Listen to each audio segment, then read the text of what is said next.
কোনো ভূমিকা দেয়া যাবে না। এই জন্য কথা সংক্ষিপ্ত করে বলতে চাই, আমার ভাইয়েরা, এর আগে আমরা যখন কোরআনের মাহফিলে কথা বলার জন্য যাইতাম, আমাদেরকে বলা হতো হুজুর এইটা বলবেন না, ওইটা বলবেন না, এটা বলা যাবে না, ওইটা বলা যাবে না।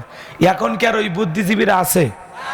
টর্চ লাইট মেরেও চেহারা খুঁজে পাওয়া যাচ্ছে না। কথা বলে ঠিক না? এই জন্য মনে রাখবেন, জালেমদের শেষ পরিণতি হলো পরাজয়, আর মাজলুমদের শেষ পরিণতি হলো বিজয়। কথা বলেন ঠিক না? যারা জুলুম করেছিল আজকে তারা পরাজিত, আর আমরা মাজলুম ছিলাম, আল্লাহ আমাদেরকে বিজয় দিয়েছেন। কথা বলেন ঠিক না? সম্মানিত ভাইয়েরা আমার, মনে রাখবেন, যুগে যুগে নবী রাসূলের দাওয়াতি কাজ করেছেন, তাদের দাওয়াতি কাজেও কাফের বেঈমানরা বাধার পাঁচিরি তৈরি করে দিয়েছেন। এরপরে আল্লাহর পয়গম্বররা শত বাধার পাঁচিরিকে ভেঙে আল্লাহর জমিনে আল্লাহর পথে মানুষকে দাওয়াত দিয়েছেন। কথা বলে ঠিক কিনা? আপনার আমার প্রিয় নবী কালেমার দাওয়াতি দিকে কোরআনের প্রচার করতে গিয়ে মার খেয়েছেন, রক্ত জড়িয়েছেন, দান মোবারক শহীদ হয়ে গেছেন। সাহাবা ইকরাম দ্বীনকে প্রতিষ্ঠিত করতে গিয়ে মার খেয়েছেন, রক্ত জড়িয়েছেন, জীবন দিয়েছেন।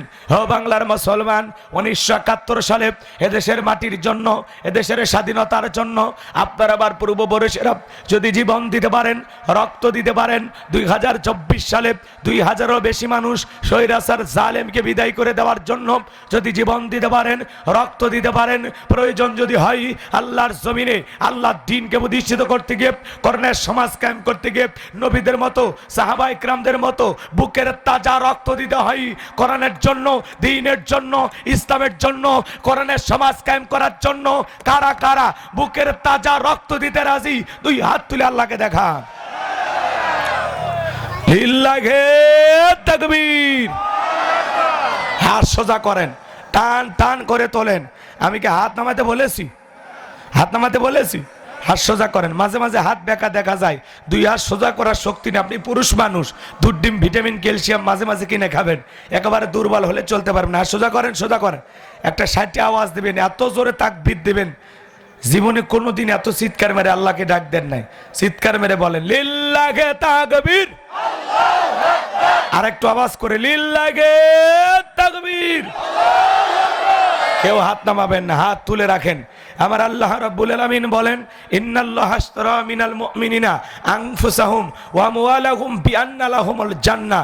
সূরা তাওবার 111 নম্বর আয়াতে আল্লাহ রাব্বুল আলামিন জানিয়ে দিয়েছেন, নিশ্চয়ই মুমিন বান্দাদের জান মাল আমি আল্লাহ ক্রয় করে নিয়েছি, বিনিময়ে দেব জান্নাত। বলুন সুবহানাল্লাহ। তাহলে বলেন তো বাজান, আপনার আমার জীবনের মালিক কে? আল্লাহ। হে কুড়িগ্রামের যুবকেরা ভালো করে বলো তো, এই জীবনের মালিক কে? প্রেম করবেন আর প্রেমিকাকে পার্কে নিয়ে যা ডায়লগ দিবেন, এ জীবন তোমার, তুমি শুধু আমার।